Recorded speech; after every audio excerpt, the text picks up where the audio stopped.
ಅಂದು ಸನಾತನ ಧರ್ಮದ ವಿರುದ್ಧ ಗುಡುಗಿದ್ದ ಉದಯನಿಧಿ ಇಂದು ತಿಲಕಧಾರಿ.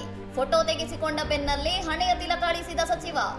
ಈ ಹಿಂದೆ ಸನಾತನ ಧರ್ಮವನ್ನು ಡೆಂಗ್ಯೂ ಮತ್ತು ಮಲೇರಿಯಾಗೆ ಹೋಲಿಸಿ ವಿವಾದ ಸೃಷ್ಟಿಸಿದ್ದ ತಮಿಳುನಾಡು ಸಚಿವ ಉದಯನಿಧಿ ಸ್ಟಾಲಿನ್ ಇದೀಗ ಹಣೆಗೆ ತಿಲಕವಿಟ್ಟಿರುವ ಫೋಟೋಗಳು ಚರ್ಚೆಗೆ ಕಾರಣವಾಗಿವೆ. ಹಣೆಗೆ ತಿಲಕವಿಟ್ಟು ಫೋಟೋ ತೆಗೆಸಿಕೊಂಡ ತಕ್ಷಣವೇ ಅದನ್ನು ಬಟ್ಟೆಯಿಂದ ಅಳಿಸಿ ಹಾಕಿರುವ ವಿಡಿಯೋ ವೈರಲ್ ಆಗಿದ್ದು ಜನರ ಟೀಕೆಗೆ ಗುರಿಯಾಗಿದೆ. ಉದಯನಿಧಿಯವರ ಈ ನಡೆಯನ್ನು ಚುನಾವಣಾ ಗಿಮಿಕ್ ಎಂದು ಕರೆದಿರುವ ಜನರು ಕೇವಲ ಓಟಿಗಾಗಿ ಈ ರೀತಿ ನಾಟಕವಾಡುತ್ತಿದ್ದೀರಾ ಎಂದು ಸಾಮಾಜಿಕ ಜಾಲತಾಣಗಳಲ್ಲಿ ಪ್ರಶ್ನಿಸುತ್ತಿದ್ದಾರೆ. ತಮಿಳುನಾಡಿನಲ್ಲಿ ಏಪ್ರಿಲ್ 23ರಂದು ವಿಧಾನಸಭಾ ಚುನಾವಣೆ ನಡೆಯಲಿದ್ದು, ಚುನಾವಣಾ ಕಣ ರಂಗೇರಿರುವ ಬೆನ್ನಲ್ಲೇ ಈ ಘಟನೆ ನಡೆದಿರುವುದು ಕುತೂಹಲ ಮೂಡಿಸಿದೆ. ಈಗಾಗಲೇ ನಾಮಪತ್ರ ಸಲ್ಲಿಕೆ ಮತ್ತು ಪರಿಶೀಲನೆ ಪ್ರಕ್ರಿಯೆ ಮುಕ್ತಾಯಗೊಂಡಿದ್ದು, ಮೇ 4ರಂದು ಚುನಾವಣಾ ಫಲಿತಾಂಶ ಪ್ರಕಟವಾಗಲಿದೆ. ಇನ್ನಷ್ಟು ಸುದ್ದಿಗಳಿಗಾಗಿ ನೋಡ್ತಾ ಇರಿ ಸೌರಂ ಟಿವಿ.